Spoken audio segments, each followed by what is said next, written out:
Good morning. Welcome back. You're still watching Daybreak on this 14th day of August 2023. And it's time that we want us now to introduce the panelists that we have here in studio. I have Senator Godfrey Osotsi from Vihiga County. Good morning. Good morning, Kenyans, wherever you are watching from. Great. I have Elizabeth Kailemia, the Member of Parliament for Meru County, woman representative there. Good morning. Good morning, Sam, and I'm happy to be here today. Great. It's good to see you. You have Diana Gishengo from the Institute of Social Accountability. Good morning. Good morning, Sam, and good morning, Kenyans. Great. And you have Dr. James Nyoro, former governor of Kiambu County. Good morning. Morning, Sam, and great to be here. Great to see you. And I hear that you want us to call you food security expert. expert. Not governor.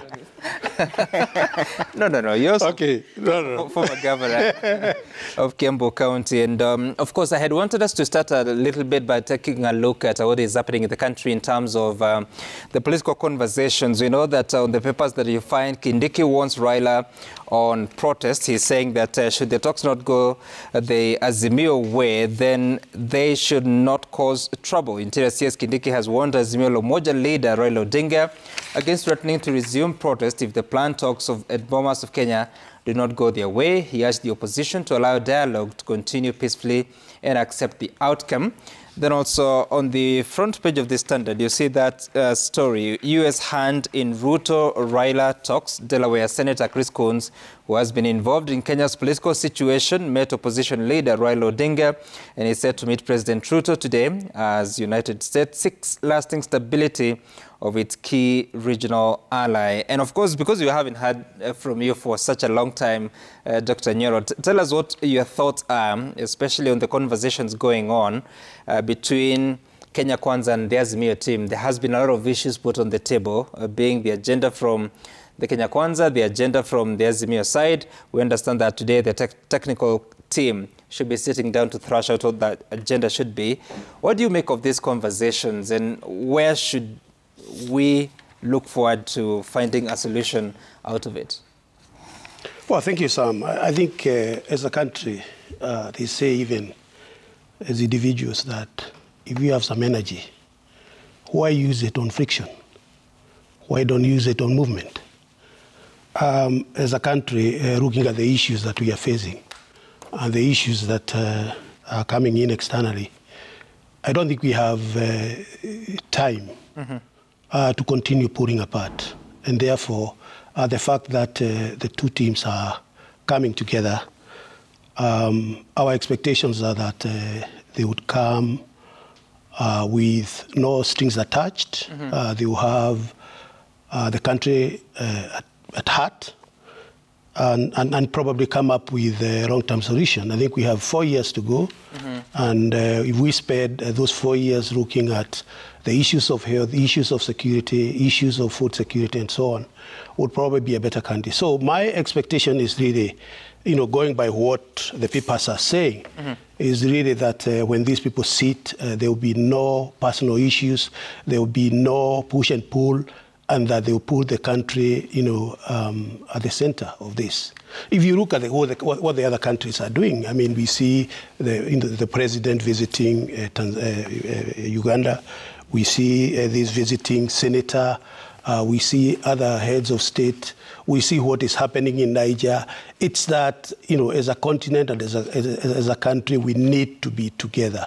So the issues that put us apart are not as important as the issues that are less important than the issues that we all have together as a country. And for you, being a year, because it will be 1 year tomorrow since the announcement of the presidential election, are there those particular issues that you feel necessitate this dialogue between the two political sides? Well, I think there are issues, particularly the whole aspect about IEBC, the way we have always managed our elections, and it is happening across the continent, but much more specifically here in the country. There are those issues that we need to pause and ask ourselves, why go into an election that is going to be contested? If you look at this country, whenever we enter into an election, all economic indicators are, deep. There's a lot of anxiety. And then we get into the election itself, spending huge amounts of money, only to cause problems and fights and internal strife after that. So really, as a country, we need to ask ourselves, when did the rain start beating us? What are we going to do differently in 2027 so that we have a country that will go into an election? The election will not be contested. It will be a democratic election, and the results are going to be such that each party will accept those results. And then we stop campaigning thereafter. We don't have to go into campaigns for 5 years. And that is what is happening in this country. So really, there are important issues that this country needs to pause and look at. They go beyond the current president. They go beyond, because they've been there before. And I think it is necessary for us to pause 60 years after independence and say, how are we going to get there another 60 years? Going forward. You feel we're already campaigning for 2027? Well, the thing is, the country is always, if we are not campaigning, then why are we having all these kind of problems in the streets and whatever? Normally, if you look at a country like the US, they go for election one day, and they are probably in the election mode for 3 days. In the rest of the term, it may be half term or 2 years, they go into development. They don't get into all kinds of things. This is a country, a characteristic of finishing one election and entering into another almost immediately.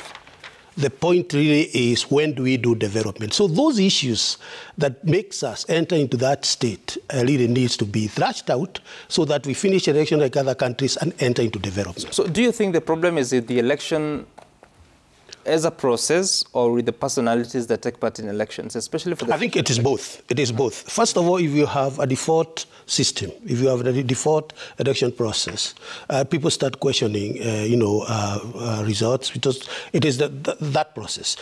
People must understand and have credibility on the process they're entering into. Individuals also must accept that you enter into an election to win or lose. And if you win, you go in. If you lose, you go do other things, like we are doing. So it is really necessary. But, a lot of that will depend on people sitting together and agreeing on the modus operandi and then abiding to the modus operandi that they have accepted. Okay, interesting. Allow me to skip you, Dana, for a little bit, because I haven't heard from Mheshimiwa Kailemia for some time. Yes. What do you make of these conversations? And as he says that we're already in the political mode or campaigning for the 2027 election, do you foresee a situation that you have a solution from the ongoing conversations based on the split agenda between Azimio and Kenya Kwanza? Thank you, Sam. Excuse me. I'm really looking forward to this dialogue and hoping, after we have tried all things and I feel that this is going to succeed. I'm a woman of hope, and as both sides, both the Kenya Kwanza and the Azimio, we have tried all ways possible, and particularly the Azimio, they have gone to the streets, and they have seen that going to the street doesn't add anything to the cost of living. So I think now they are going to be sober. And I believe that we are all Kenyans, and we have the same brains. And if we can sit down and really talk about the cost of living, we'll come up with a solution and not going to the street that will not make any difference. So I believe we have all settled down.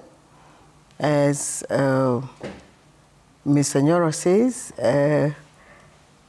we need to concentrate on developing other things rather than just bickering all the time about who won and who didn't win. And they have an agenda, and I hope that agenda will bring a stop to suspicion, because that is what is bringing all this mistrust. And they sit down as Kenyans and really come up with a good strategy of how the elections should go, so that we stop being so suspicious. I hope they will have really candid talks.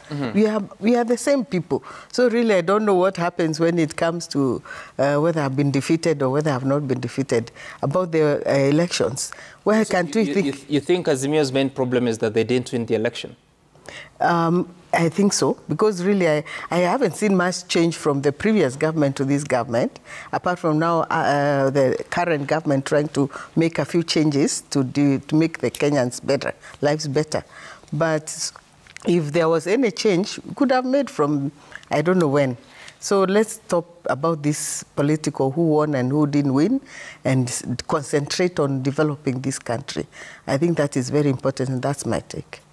Do you foresee a situation where those talks can actually come up with possible solutions to the cost of living? As I'm saying, we are all very sharp people. We have scholars like Mr. Nyoro. They have done a lot of climate change and also food security. Mm-hmm. We need them in those kind of talks so that they can guide them. Even if they are not there, they can be consulted. And there are many like him.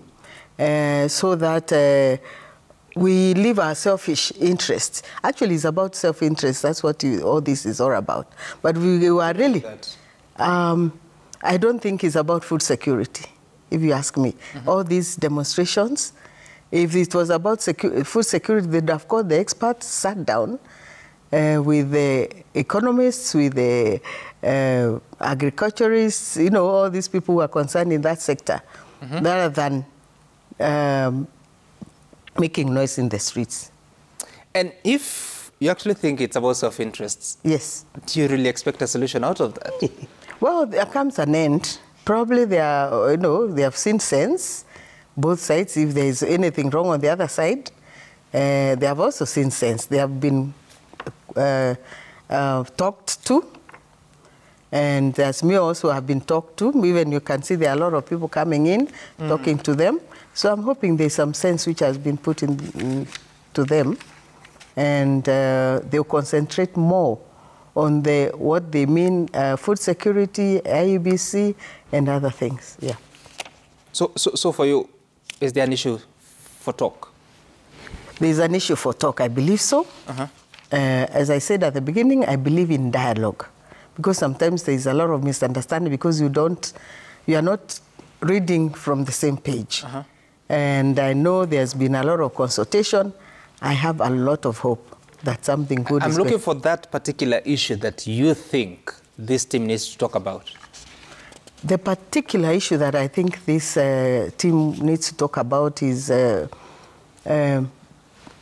mostly the IBC, because that's what creates all this. Because if there's mistrust with the people that we put in charge yep. of looking at our elections, then that's what we really need to concentrate. Make proper laws, see what causes all these election problems, because every 5 years we have to kind of now go to court, blah, blah.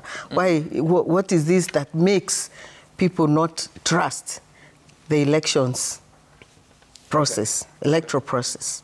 What is this? So we need to really look at it very seriously and make proper laws and regulations to make sure that the elections, if they are declared, there's no doubt that that is the winner.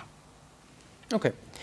Senator Sotsi, I know we've spoken to you about this for several weeks on this show, but is there hope that the two lists, because Kenya Kwanza has its own agenda, Azimio has its own, is there hope in marrying the two and coming up with agreeable positions based on even what is going on outside the talks, the conversations that you're hearing, including what Professor Kindiki was saying, and Deputy President Gachagua saying that he's sitting at State House guarding that they're putting traps to ensure that nobody interferes?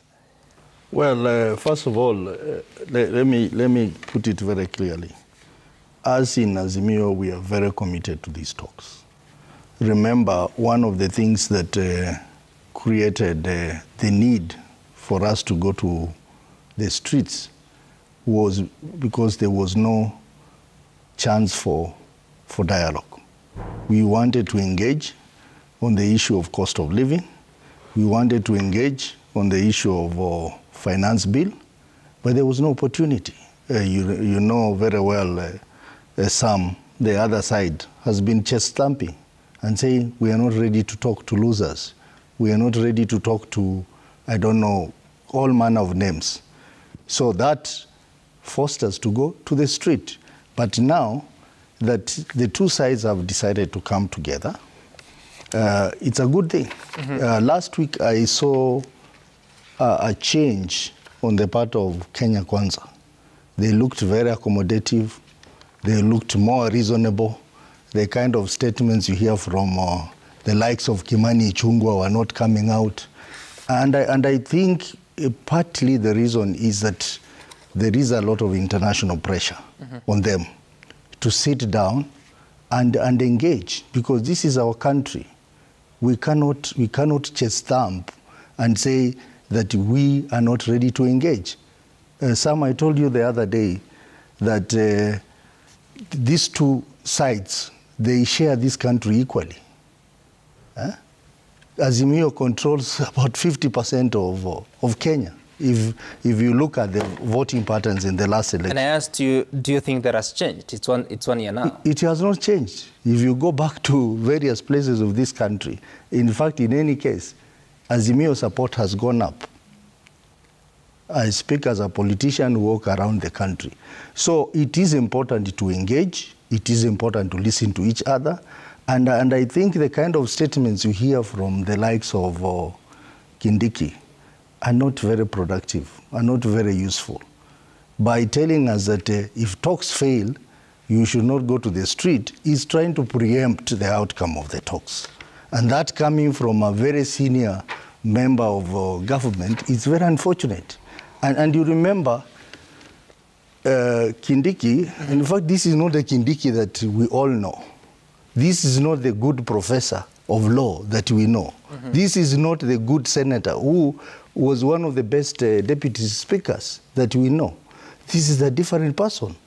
You listen to the statements coming from Inspector General of Police that actually cops were taken from the mortuary, put on the roadside by Azimio. Really, that is very unfortunate for a person who is in charge of the security system of the country to make those kind of statements. So we look forward to the other side being sober enough and sitting down and discussing. And you saw some, they had challenged us. They wanted it to be public. And we said we are ready for it to be public. When they went for the first meeting, the first person to oppose live interview was Kimani Ichung'wah. He said, no, we don't want media here. Azimio was prepared to make it live, and even if they said we take it to Nyayo Stadium, we were ready to go to Nyayo Stadium to discuss these issues. That demonstrates how committed we are. Look at our team. We have given the leader of our team is none other than Stephen Kalonzo Musyoka, a man with an international stature, sitting there. Look at the other side. They are being led by a heckler called Kimani Ichung'wah. So I hope that they will do better in this talk. Who did you want to lead them? Pardon? Who did you want to lead them? I mean, we expected them to bring an equal team in stature to match our team. Even the first team. Give me a name. Even the first team that they appointed. Remember the bipartisan team. Look at our team and look at their team. It is like going into a match with the team A and the other team is bringing team D to compete. That shows the kind of contempt, these guys have. If you have a challenge with the leadership of Kimani Ichung'wah leading that Kenya Kwanza delegation, who is this person that you'd have wanted to lead them? Well, I think they should, to demonstrate good faith and to demonstrate their commitment to engage, they should have actually demonstrated that in their choice of the team. Because clearly, initially... By sending who? At least someone who is comparable to Kalonzo Musyoka. You see, Kalonzo Musyoka... Because we were the first people to appoint our team. Maybe they should have given... Has been a vice president. Should they have sent the deputy president? Deputy president is not very much different from Kimani Ichung'wah. You know that for sure. Then who? Huh? You know that for sure. Maybe they should have tried my brother Musalia Mudavadi against Kalonzo Musyoka. That would make sense. But now bringing Kimani Ichung'wah, a man who can be compared to Kariuki Chotara during KANU days. Senator, just A man who speaks... just let us not go there. Yeah, might end up assassinating character here, which is not the agenda of this show. Right. But if you have such contempt against the team that the other side has selected, then what are the chances of success? Yeah. You know, they looked very humbled last week, and I hope they continue with the same this week. They are meeting, I don't know, today. I think there is serious conversation on their end because they have noticed that these talks are going to a phase where they're getting more serious, more engaging. So they may do two things. They may decide to change some of the members in their team, or they may request them to tone down. Okay. And I think they have gone for the second option. They have requested them to tone down. And that's why last week... And you'll be okay with that? No, us, we have no problem. No, you do. I mean, our main problem... It's not your problem. Our main problem is the outcome of the talks. Okay. We are saying number one priority is the issue of cost of living. And we have said they have their issues, we have our issues. Let each side respect each other's issue. All right. If we say we want to discuss cost of living, they should not tell us that cost of living should not be discussed. Cost of living is an issue. We have ideas. We have ideas on how to deal with the cost of living. I've heard you about that. Let me hear from Diana quickly. So you listen to the two sides and how there appears to be a bit of a grandstanding still. Is the interest of the Kenyan on the table here? Or it's the self-interest that Honorable Kailemia talks about? I think, one, it's good that we are seeing attempts at dialogue. I would say it's an attempt because it's not yet very clear what exactly will be discussed. Ultimately, the political question of IEBC, that's definitely something that team will address. But in terms of addressing the national interest, I don't think so, not yet. Not yet. And listening to both sides, you're very right. It is still contest. It is still a contest as opposed to an opportunity to have a conversation that puts the country first.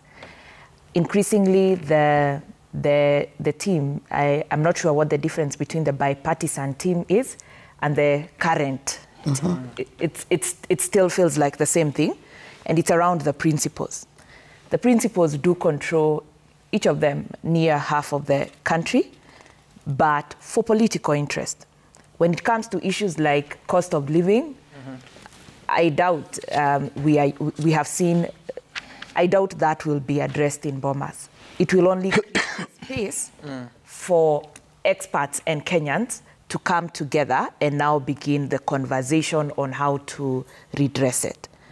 So the success of the ongoing dialogue is important to create the needed environment. We do not want the grandstanding of one side using excessive police force and might to show their power, and the other side occupying the streets or telling people to boycott.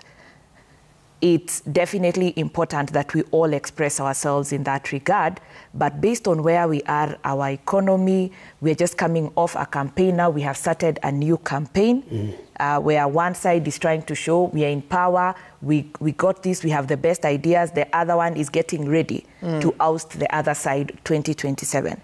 But Kenyans are in pain. Kenyans are hungry, services are grinding to a halt, devolution is at threat. So the sooner we can get, whether it is the right leadership or whatever else needs to be at Bomas, we need to quickly create the needed trust. And my call is whatever happens in this dialogue, let us not lose our democracy. Let us keep up the oversight.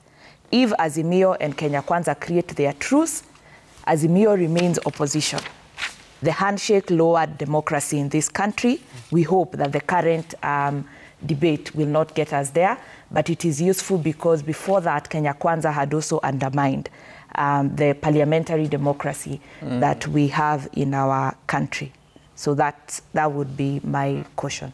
Okay, all right. And I want us to take a short break here on Daybreak. When we come back, we'll be diving into the conversation. I know Dr. Nyoro has something to add, but he will do so at the end of this break. So stay tuned. We'll also be talking about the state of devolution 10 years on, 3.3 trillion shillings later. What have you seen in your nearest town or village? You're back in a moment.